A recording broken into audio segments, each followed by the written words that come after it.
Will Ilia Topuria leave UFC 298 as champion, or is he in for a rude awakening? Before we get into that, if you're new here, make sure you subscribe as we have brand new videos every single week.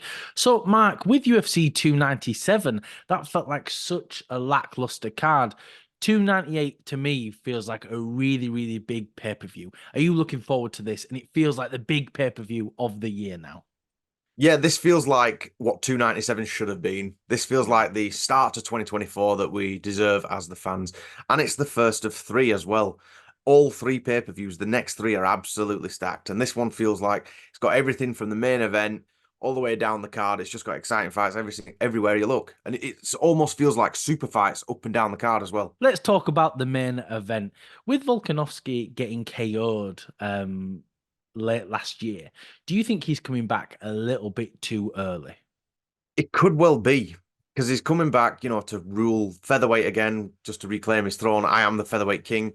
And especially against a guy like Tuporia, he's no pushover. Mm. I think Volk might have his work cut out for him, which pains me to say because I'm a big Volk fan. But I Yeah. just think Ilia Tuporia is that good. Yeah, Ilia Topuria is fantastic. He's a great fighter. And that's why I kind of wish Volk took that little bit of extra time off, just made sure he was recovered, get back into it. Because fighting someone like Ilia, I think he needs to be on top form. And I'm worried he's coming in slightly too early. So, Mark, let's go over very, very early predictions for this card. Do you think that Ilia Topuria is going to come out UFC 298 as champion? I do. I think he's going to get his hand raised. I Mm. think I don't want to say Volk's day is over because that'll make me cry. But I just think that Tuporia is going to be able to show Volk something he hasn't seen before, which is amazing to say with the resume that Volkanovski has. But I just Mm. think Tuporia is slippery, he's quick, he's slick, he's hungry, he's undefeated, he's young. All that combined, I think it makes the perfect recipe for a new featherweight champion. Yeah, you could be right, but I think you were such a good point there where you were saying Ilia Topuria will show Volk something he's never seen before. But I think Volk is going to do exactly the same. Ilia Topuria has not fought an opponent of this level. And I think Volk's experience is going to take him through this. Because, like I've said it before, haven't I? Volk is a different fighter from round to round. He comes out completely different. And then is Ilia Topuria going to be able to make those adjustments? Because you know how good Volk's team are. They watch all the tape. They've got all the information. Volk will know what Ilya's going to do before Ilia does it. He seems that kind of fighter. But you could be right in the sense of this could be the end of Volk. We see these things happen. You get a big nasty knockout, and then it's just a big downfall from here.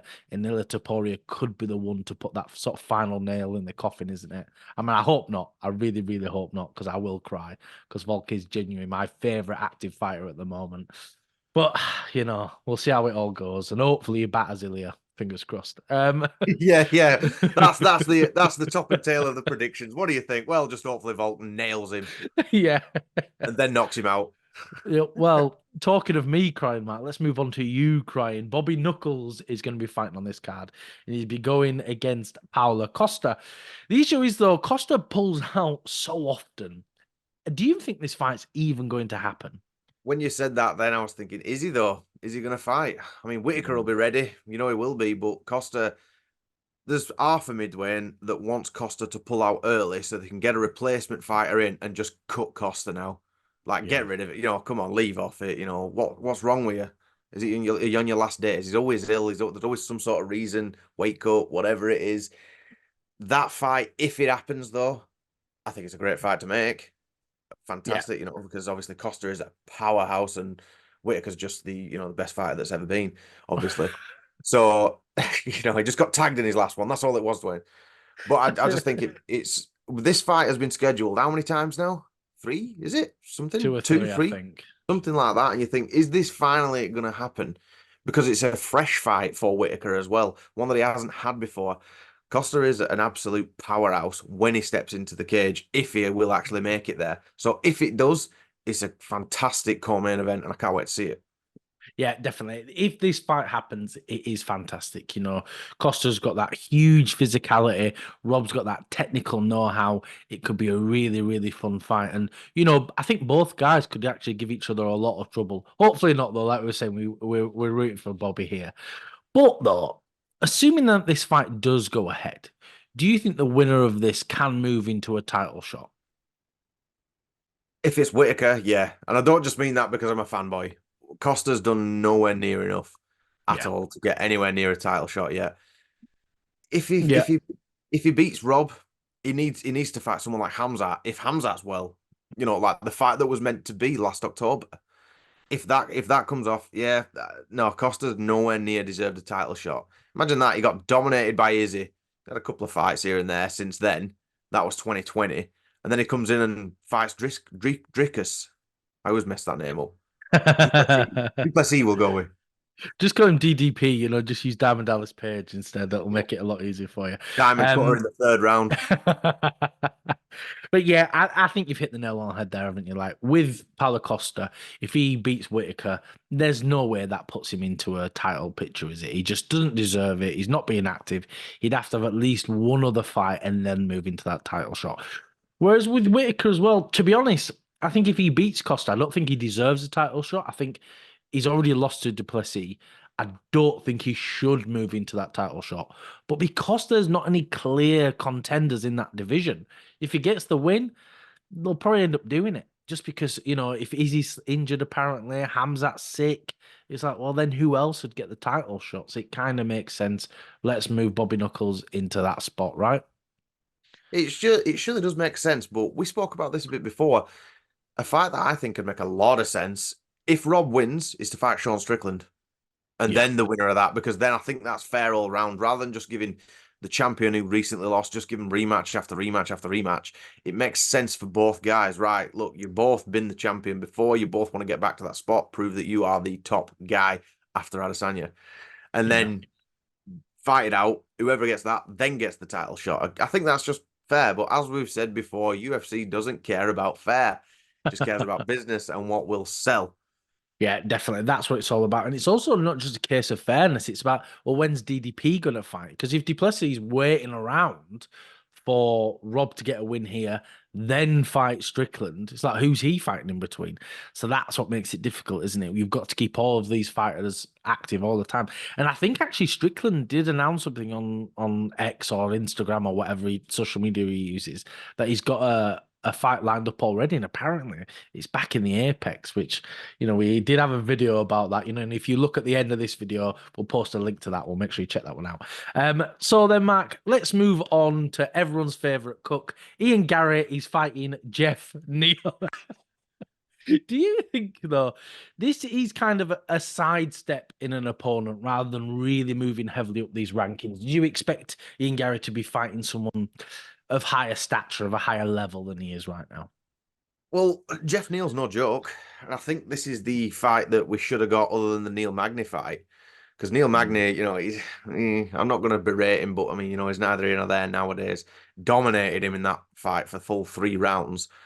Jeff Neal is no joke whatsoever. And if he No. catches Ian Garry, it could be end of days for him, to be honest. I actually quite like this fight. I think it's a good one because you don't want to push someone too early. Mm. Like if you push Ian Garry up for the title shot now, if he beats um, Jeff Neal, then I think then you can start talking about him versus Shavkat or something like that. Like Yeah. opens up so many divisions. But then again, you go, well, Gary versus Shavkat. Why would you put two guys that are on an absolute steam against each other? Why would you extinguish one of those fires? Because Yeah. it's just a sort of lose-lose for that situation there, isn't it? But this is just fantasy matchmaking that I'm going on. Yeah, but that's the kind of what we're talking about with Shavkat and stuff. That's my sort of trail of thought. Like you've got Shavkat coming up, and he just fought Wonderboy. You've got JDM. He's going to fight Gilbert Burns, and Ian Garry is sort of on the similar level to those two guys. This big prospect moving up, and he's fighting someone like Jeff Neal.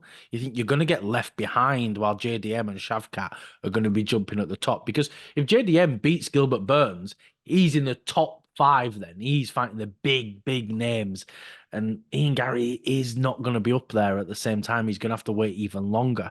And do you think, sort of, with all the controversies around Ian Gary, I mean, I don't know if it's much of a controversy that that you let your wife.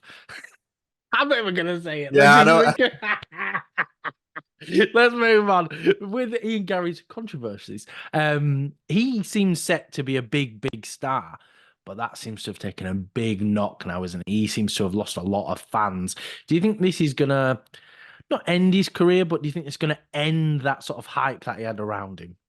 I think what it is, I don't know if it's done him. He won't care about in the cage, but he's just been easy target for people like Sean Strickland to have a go at, for everyone to have a go at. So it seems to be welcome all these negative comments and just berate him as people please. So that's the only way. It's just become the punchline of a joke in that Yeah. sense. But him in the cage is no joke. I do actually love to watch him fight.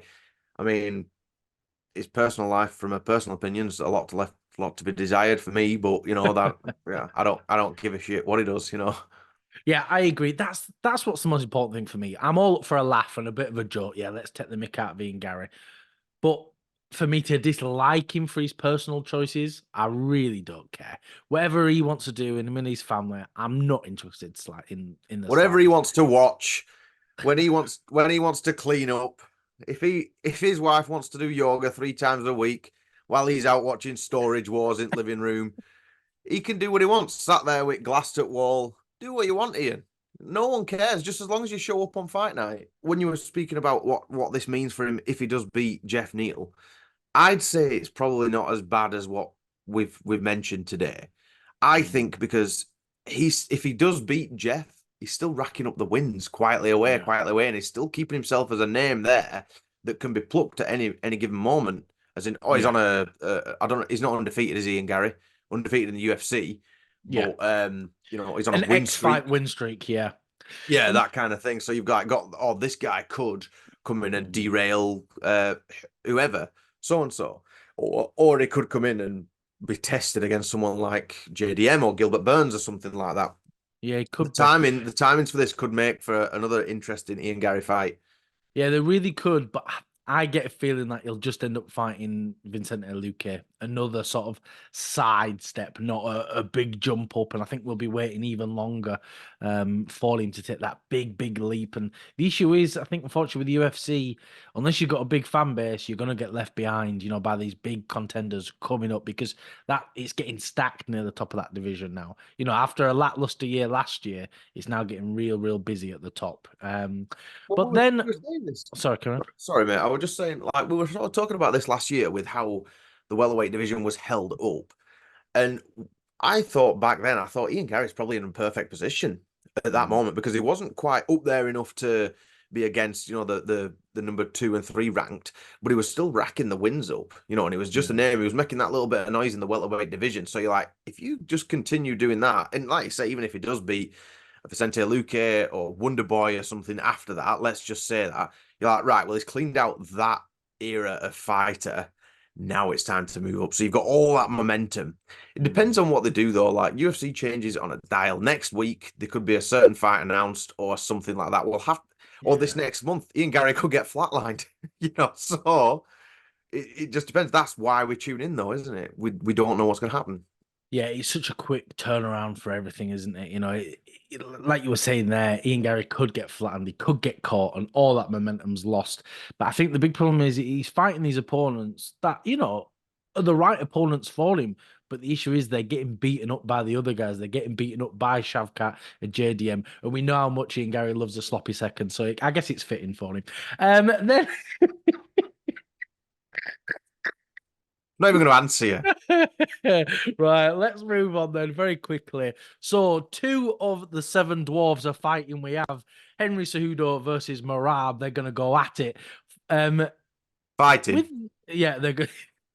Yeah, they're not doing any in Garrett. Can we move So, on from Ian Gary?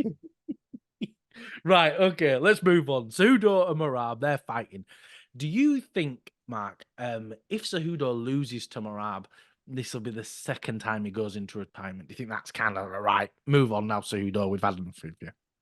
I really do. With how disheartened he was when he didn't beat Aljamain, when he said, "If I'm not the best, then why am I here?" Because he Yeah. was at the top of the mountain, came back after 3 years. It was a close fight, it was a really good fight. But if you can't prove that, and then if you can't beat someone who's a top contender, with Cejudo's mindset, he'll probably like, right, okay, now I'm done.